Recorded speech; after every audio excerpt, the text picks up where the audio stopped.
Σε έναν κόσμο που βασανίζεται από την επιδημία της νηφαλιότητος, που λέξεις όπως Έλα, στεγνώσαμε! ή Καλά ρε τρίπ, ποιο είναι το ποτήρι!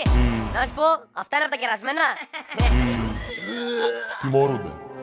Ένας άνθρωπος, ένας ήρωας, μια γενναία καρδιά, ένα γερό σηκώτη, ένας λεβέντης με κολλάν και στριγκάκι.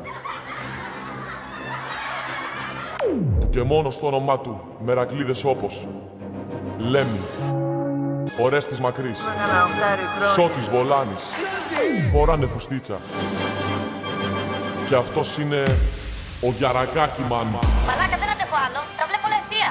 Έχω περάσει 7 αλκοτέστ. Έχουν να με γράψουν 2 χρόνια. Παππού, τι είναι το χαρτόνε! Όλοι ζούσανε στο χάος, αλλά τώρα ήρθε η ώρα να μας κάνει πίτα. Ήρθε η ώρα να μας δώσει αυτό που χρειαζόμαστε.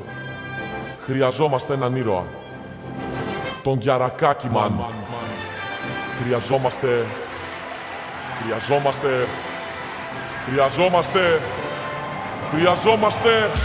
I need a hero. I'm holding out for a hero till the end of the night. He's gotta be strong, he's gotta be fast, and he's gotta be fresh from the fight.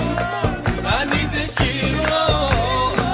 I'm holding out for a hero till the morning light. He's gotta be sure, he's gotta be sure, and he's gotta be larger than life. I need a hero. I'm holding out for a hero till the end of the night. He's gotta be strong, he's gotta be fast, and he's gotta be fresh from the fight. I need a hero.